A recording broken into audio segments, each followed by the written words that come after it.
I'm grateful, as usual, to be sharing with you truths of recovery, uh, truths of discipleship, uh, this merger between just solid recovery understanding and solid God understanding is the way I like to come to you. And so my prayer is that your journey will be strengthened by this talk today and that you would take nuggets from it and apply them to your life and be a richer, better, deeper, growing, committed Christian because of it.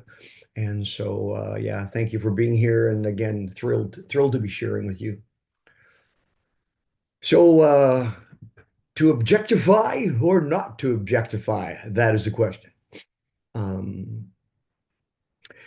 you say, well, there's no real question to that because obviously we're not supposed to objectify people. Well, I just want to clearly delineate objectification, and maybe the best way to do that is to illustrate.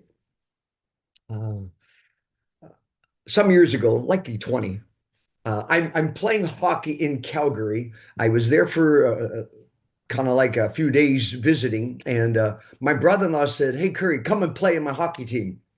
So he got me equipment, including someone else's skates, and uh, and I joined my brother-in-law to play on their men's hockey team, and it was likely people in their 40s, 30s, and 20s, and likely not the A League, if you know what I'm saying, and so having played college hockey and being 20 some years younger than I am right now, I was able to carry myself. So I centered a line with two young guys in their 20s, and we were doing just fine. And because I like to make other people successful, I was distributing the puck well, and we were experiencing quite a bit of success on the on the line. And of course, they don't know me. They don't know anything about me.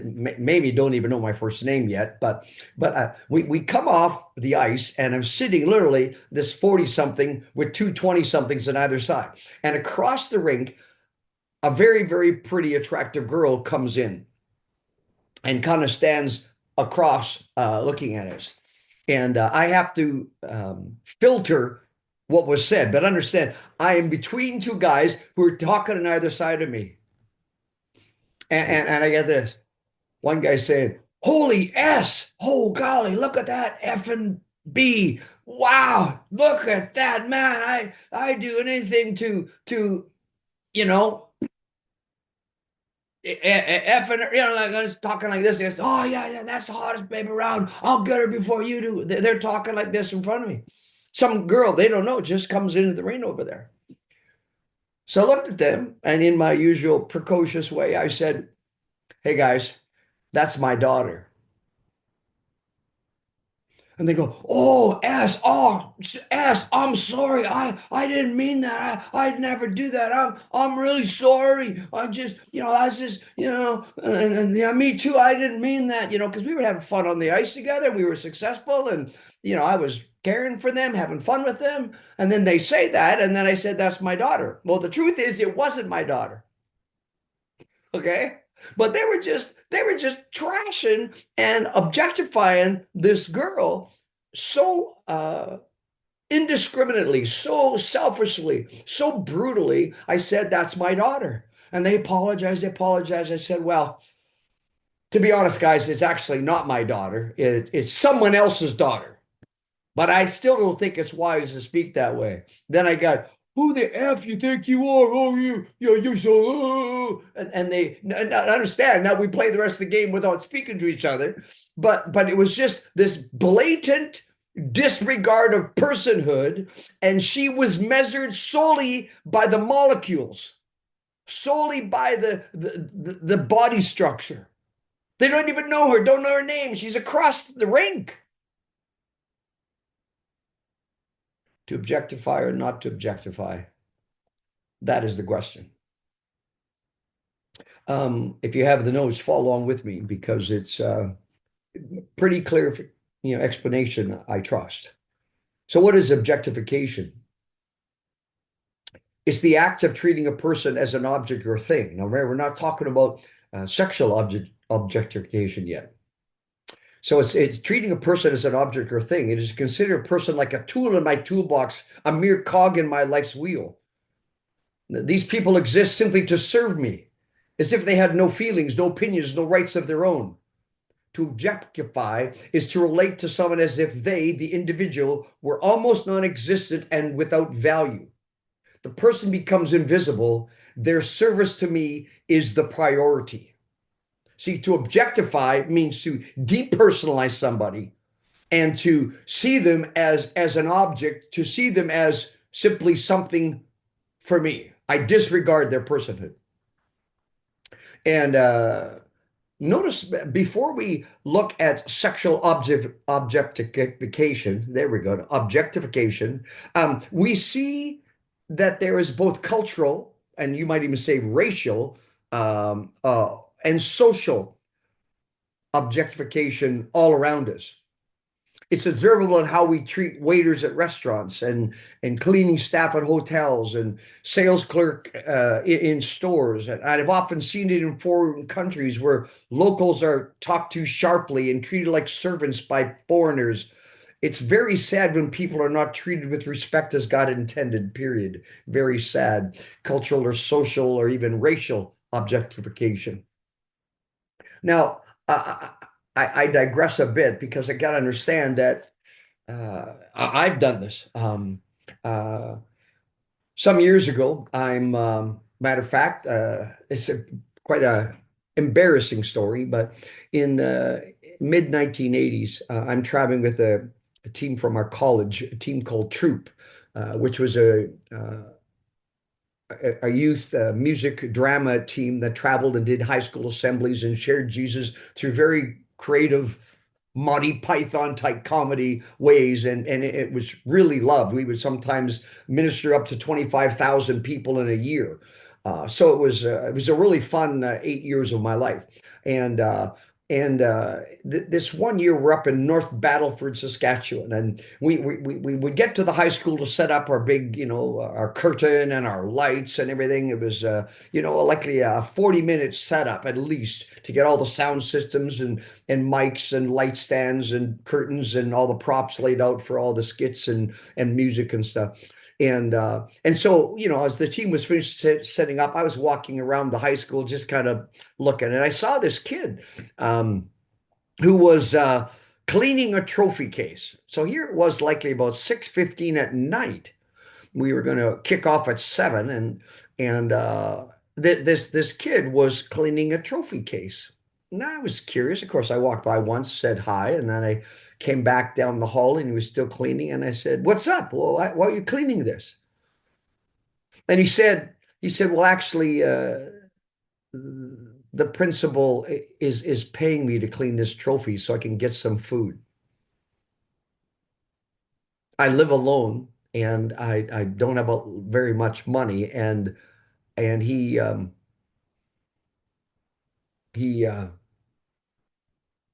if I clean this trophy, he'll pay me enough and I'll have groceries for this week. Of course, my heart went up with compassion. But you understand, in the 80s, this is a long time ago, because this is a non-issue now. But forgive me. At the time, this young man had an earring. And remember, this is a long time ago. This would not, but this is 40 years ago or so. And I'm thinking, he's got an earring. And the Lord says, you need to tell him about Jesus. And I'm thinking, God, here in the hall, this guy with the earring, he'll never want about them. He's tough looking. He's all the stuff. And it was very, very interesting because all the while, Lord kept prompting me to talk to him. And I kept thinking, well, yeah, but he's got an earring. I mean, he won't listen. Like, he'd be rebellious. And the Lord just said, tell him about me. So, okay. But you see, I objectified him as a rebel. I didn't see the person, I saw the earring. I had judged him, as it were. We often judge a book by its cover. We judge this person by how they looked. And over again, God God has convicted me. So wonderful story. Not only did uh, he come to accept Christ, but he came to our meeting later, and we drove him to his home afterwards and picked him up for breakfast the next day, and went to McDonald's as a team and fed him breakfast. And as he was, we were dropping him off, kind of like I'll never forget. God said, "Give him your running shoes," and I'm thinking, what? Turns out that a friend of mine had just kind of, as a thank you, bought me a pretty nice brand new pair of running shoes, and I'd only worn them twice. They were still, spitting new. And God says, "Give him your running shoes." And I remember, judging a person by his cover, homeless feeling and all this. But no, God said, "Give him your shoes." And so I called him back. I said, "Hey, switch me shoes." And I asked him, of course, what size his feet is, and they were close enough to work. And but it's so weird how we judge people, and that's objectification, where we look at them and we see them not as a person, we see them as something else. Now we want to talk about sexual objectification, and you'll see in the definition there, I got quite an explanation. It is sexually lusting after a person's body or figure with disregard to their personhood. See, I'm lusting after what I see. It's almost like woman on tap, like woman on tap. Where's the most attractive? Where's the most sexiest? Where's the shapeliest? Where's the bustiest? Where's the most scantily clad? Where's the lowest top? Where's the shortest skirt? Where's the most skin showing? Where's the most provocatively dressed? Woman on tap. It depersonalizes, dehumanizes, and degrades the person, reducing them merely to their sexual appeal or their sexual attributes. Sexual objectification. And a lustful person is honestly scanning sexually, looking for a person's build, their boobs, their bellies, their busts, just constantly looking. Any skin color catches a person's eyes, and they turn to look for possible visual sexual feast, as it were. And in so doing, they downgrade the person to an object, robbing them of their dignity and value and reducing them only like to a piece of meat visually, sexually. Lusting is stealing what isn't yours. It's unrightfully and unrighteously taking from someone what they aren't giving. This unwanted and unwarranted staring, scoping, watching, gawking, ogling, gazing, creeping a person, these stolen sexual looks, is judging the person's value and worth based solely on what their physical beauty or sexual attributes bring to you. Sexual objectification. With objectifying, the person becomes merely a sexual thing.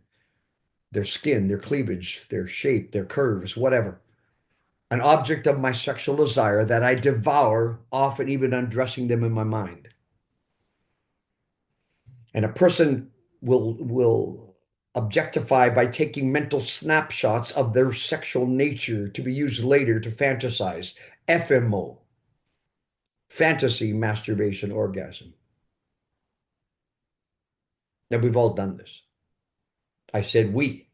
I know what it means to look at a person and don't see them as a person. I see them as an object, as a very beautiful creature, as a very attractive creature. And I get drawn to the very same things I just said, the boobs, bellies, and butts. We've all been there. And but what I'm talking about this today is because I'm going hard after the desire to have us look at this again in the clearest I've ever expressed it. And to say, God, where am I still having eyes that are out of control and minds that are associated with this searching, looking, objectifying personhood where I simply take from people and treat them as an object? The other word that's related close to this is sexualization. Sexualization. I understand that Sexualization is the act of emphasizing a person's or behavior's sexual nature. Uh, it's referring to the act of treating somebody as an object of sexual desire. But sexualization is it's a co-worker. I'm simply working with this female, and I sexualize the relationship by wanting to be near her because I want to scope, I want to look, I want to sense, I want to sexualize the relationship. I want to make it about the sexual experience, the sexual notice, the just all that goes with this. And that coworker is no longer, or that waitress is no longer assisting me getting my meal. I have sexualized the moment, and it's all about the sexual nature of the person. And she has become, or he has become, if it's a female listening to this talk, he's become an object. Sexualization is when a person, their value comes only by his or her sexual appeal or behavior to the exclusion of other characteristics. Sexualization, when a person is a sexualized, is sexually objectified, they become a thing for another sexual use. So you see, when I objectify somebody, I take a neutral relationship where we're just walking in a mall together. We're two human beings, looking for something to purchase in a mall. And as I objectify, I sexualize that moment by making it all about scoping them. To sexualize is to bring everything back to sex. It's a proverbial one-track mind. The expression all roads lead home, and the home is any sort of sexual content or imaging. You've heard me talk about second looks and the danger of second looks. Well, sexualization is second looks on steroids, where we're sexually flirting, maybe comments are sexual, how they appeal to sexually. There's sexual innuendos, there's shady jokes, suggested comments, maybe dirty talk, sometimes direct invitations. We're flirting sexually. And of course, this is beyond just visualization. When I sexualize, see, when I objectify somebody, I only see them as a sexual hit. When I sexualize, I turn the relationship away from humanhood to what I can get out of it sexually. Sometimes people can be brash or discreet in their lusting, both sides. The sexual draw can be openly noticed and talked about, or a hidden private smorgasbord that one indulges later in when we sexualize. See, you prioritize a person's body and appearance over other inner qualities like their intelligence, their kindness. Just we miss them as a person. It is body focused, not person centered. The person is sexualized. You ogle the person's body before looking at their eyes to begin a conversation with them. You may ignore the person's negative personality traits because they're sexually attractive to you. So even though they're not a person that you're attracted to holistically, you're drawn to them sexually. It's a sexual attraction, sexual interest, sexual preoccupation, sexual probing to get all you can. Objectification, sexualization. Now, if you're like me, you're starting to replay the tapes in your mind and realizing how easy it is to go there, how easy it is to get there. And this is not to shame. This is about to expose. This is about to put it on the table and say, where are you at? Are you still objectifying women? Are you still, sexualizing relationships? Where you turn it from just holistic to just turning it in about a sexual hit or a sexual opportunity. Now, obviously, the Bible has a lot to say about objectifying and sexualizing people. And so I'm just going to pull up, I have 4 scripture that give us a clear warning and a clear admonition about objectification and sexualization.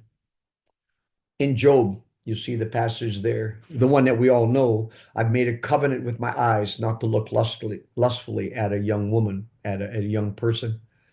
Because for the women watching here who can easily objectify men, for the women watching here who can easily sexualize a relationship, they too can lust after a young person.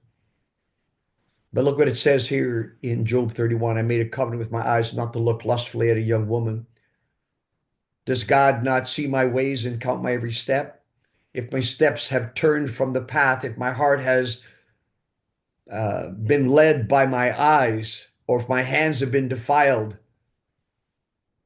if my heart has been enticed by a woman, or I've lurked at my neighbor's door, hung out to scope, lurk to try to flirt or hit on somebody, um, that would have been wicked, a sin to be judged.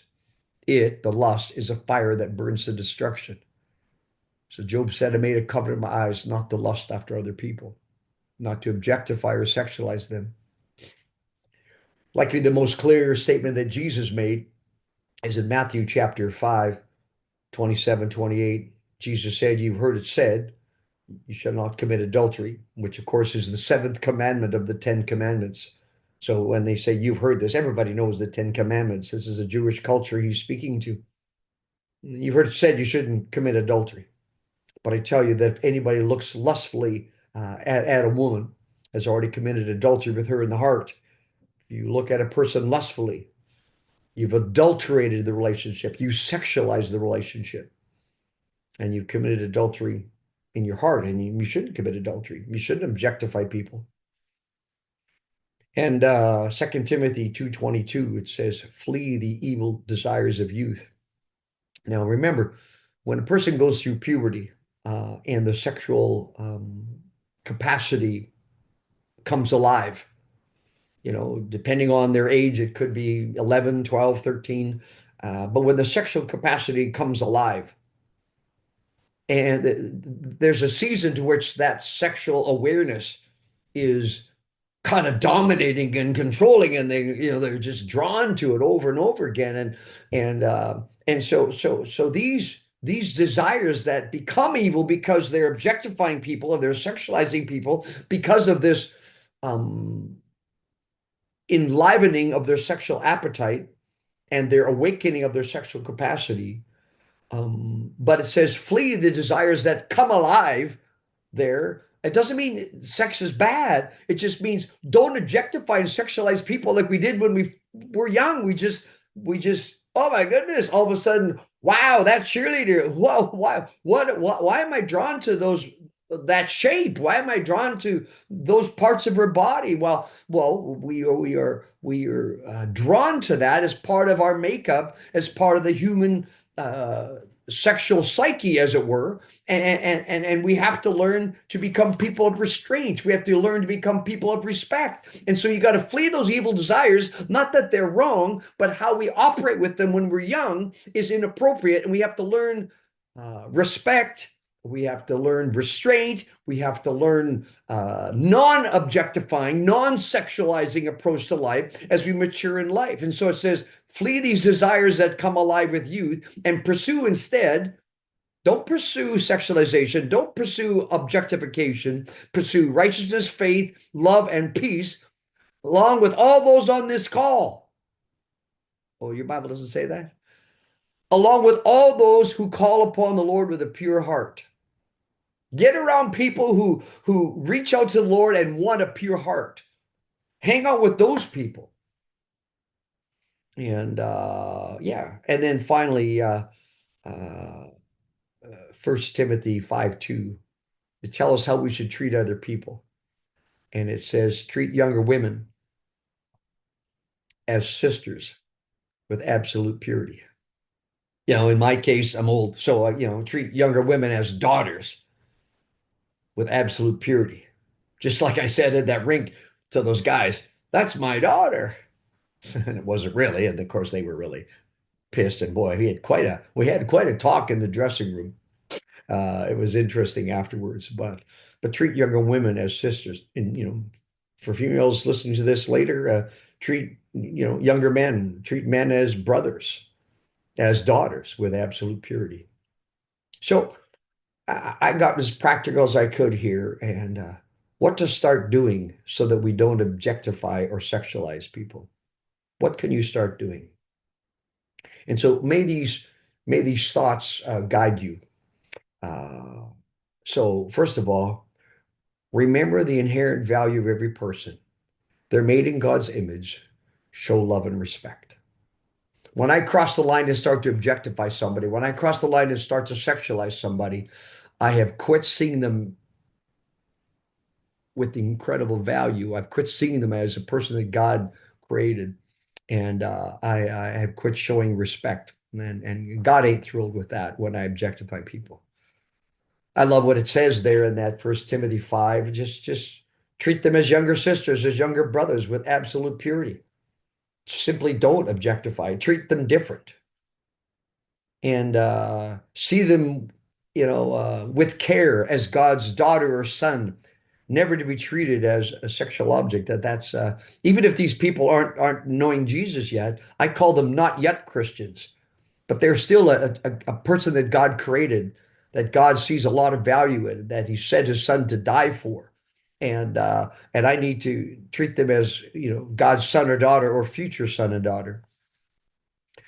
So when you meet a person, greet them looking at them in the eyes.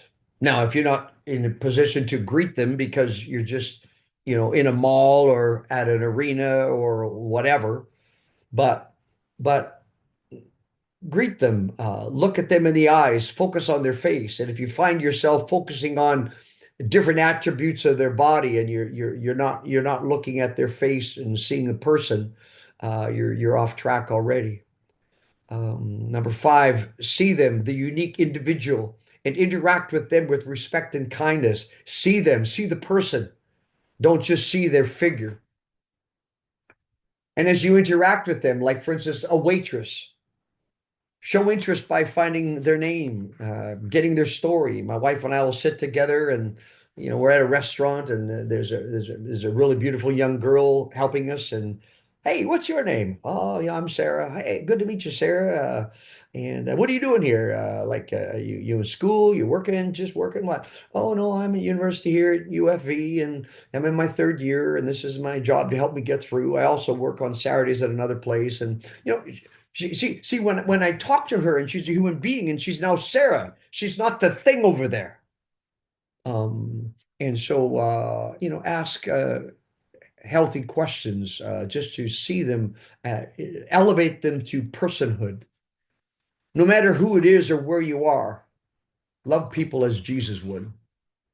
No matter who it is or where you are, love people as Jesus would.